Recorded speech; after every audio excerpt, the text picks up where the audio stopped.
Hello, Ospreys. Welcome to Inside Swoop in 90 and our new segment, A Nation Without Roe vs. Wade.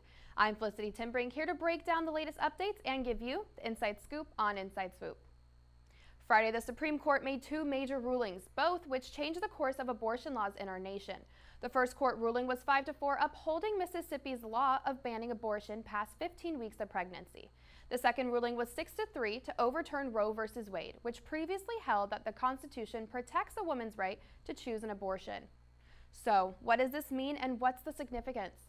The Supreme Court's ruling states that the Constitution no longer upholds abortion rights, but rather gives elected officials in each state the power to create their own laws on abortion. Right now, the United States stands divided with varying reactions, from banning to protecting, and some still undecided. Now, where does this leave us? The nation's reaction to the ruling on Friday creates diversity and mixed feelings. AP reports that some companies and businesses, like the Walt Disney Company, will show their disapproval of the ruling by reimbursing or providing support to those who travel for an abortion to states that still have an open law. This ruling has also led to many clinics nationwide immediately putting an end to abortion procedures in order to avoid prosecution. Well, Ospreys, that's all I have for you on this special report of A Nation Without Roe vs. Wade on Inside Swoop in 90. Hello, Ospreys. Welcome to Inside Swoop in 90 and another segment of A Nation Without Roe vs. Wade. I'm Felicity Brink, here to break down the latest updates and give you the inside scoop on Inside Swoop. Yesterday, we discussed the Supreme Court's decision on overturning Roe vs. Wade and what it means going forward. So today, let's focus on responses from Florida. Right now, a 15-week abortion ban is prospected to take effect on Friday. AP states that the law gives exceptions to the procedure if it's found necessary to save a mother's life, prevent serious injury, or if the fetus has a fatal abnormality. However, reproductive health providers reached out to a Florida judge Monday asking to block this upcoming law.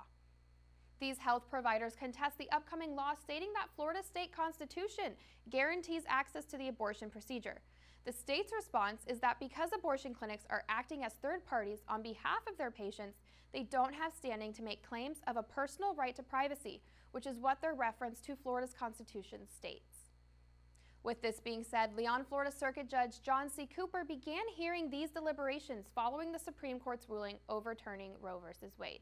We can expect his ruling on this new case on Thursday, just a day before the Florida state law is expected to go into effect. Well, Ospreys, that's all I have for you on this special report of A Nation Without Roe vs. Wade on Inside Swoop in 90. Make sure to follow along for more updates, and until then, I'm Felicity Brink, and I'll see you next time. Hello, Ospreys. Welcome to Inside Swoop in 90 and another segment of A Nation Without Roe vs. Wade. I'm Felicity Brink, here to break down the latest updates and give you the inside scoop on Inside Swoop. Last week, we discussed the Supreme Court's ruling on overturning Roe vs. Wade. This overturn leads each individual state to be in charge of their own abortion laws. We discussed the upcoming Florida state ruling. Florida was supposed to have their new 15-week abortion law go into effect last Friday. However, due to health providers' claims and worries, Circuit Judge John C. Cooper temporarily blocked this law from taking effect. In his ruling, Cooper states that Florida's upcoming law is, quote, unconstitutional as it violates the privacy provision of the Florida Constitution. This is referring to Article 1, Section 12 of the state's constitution. However, Governor Ron DeSantis, who wrote and enacted the 15-week abortion law, states that he and his office will appeal the ruling. DeSantis' team states, quote, the Florida Supreme Court previously misinterpreted Florida's right to privacy as including a right to an abortion. We reject this interpretation because the Florida Constitution does not include and has never included a right to kill an innocent unborn child. This appeal will reach the Supreme Court. However, until then, the 15-week abortion law is on hold. Well, Ospreys, that's all I have for you on this special report of A Nation Without Roe vs. Wade on Inside Swoop in 90. Make sure to follow along for more updates, and until then, I'm Felicity Brink, and I'll see you next time. Hello, Ospreys. Welcome to Inside Swoop in 90 and another segment of A Nation Without Roe vs. Wade. I'm Felicity Brink, here to break down the latest updates and give you the inside scoop on Inside Swoop. It has been a wild ride this past week with arguments and decisions going back and forth. After the block of Florida's new 15-week abortion ban, it was quickly reinstated Tuesday after an appeal from the state attorney general in a lawsuit challenging the restriction. Because the state appealed John C. Cooper's decision to temporarily ban it, it automatically went back into effect. Under this law, abortion is prohibited after 15 weeks, with exceptions of if the procedure is necessary to save the woman's life, prevent serious injury, or if the fetus has a fatal abnormality. It does not allow exemptions in cases where pregnancies were caused by rape, incest, or human trafficking. Violators of this 15-week abortion law could face up to 5 years in prison. Physicians and medical professionals could lose their licenses and face administrative fines of $10,000 for each violation.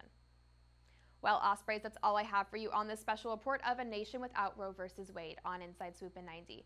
Make sure to follow along for more updates, and until then, I'm Felicity Brink, and I'll see you next time. Hello, Ospreys. Welcome to Inside Swoop in 90 and our special segment of A Nation Without Roe vs. Wade. I'm Felicity Brink, here to break down the latest updates and give you the Inside Scoop on Inside Swoop. Today, we're going to talk about gestational age and the latest news tied with it. First, gestational age is a term used to describe how far along a pregnancy is. This relates to the overturn of Roe v. Wade, as more than 40 states have restrictions on abortions after a certain point in pregnancy. States like Ohio have restricted abortions once cardiac activity is detected, which happens around 6 weeks. Other states like Florida restrict abortion at 15 weeks and Indiana at 24 weeks. Along with the debates of gestational age is the debates on what should allow for an abortion. For some states, exceptions are for health reasons. However, this is not acceptable for many, as they are calling for more states to cover exceptions for rape and incest situations that lead to abortions. This call comes to light as a 10-year-old girl leaves her hometown of Ohio and travels to Indiana for an abortion. AP states that the girl was attacked and raped by a 27-year-old man, and a detective testified this week at the court. And this is just one example of the dilemmas families, women, and health providers are facing after the overturn. AP states that many are facing the conflict of knowing when a woman is, quote, sick enough to justify an abortion. Dr. Jessie Munoz, an OBGYN in San Antonio, Texas, states that medical decisions used to be clear-cut, but now she states that they struggle with making these decisions under the Texas abortion law.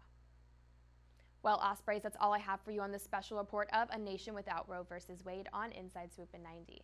Make sure to follow along for more updates, and until then, I'm Felicity Brink, and I'll see you next time.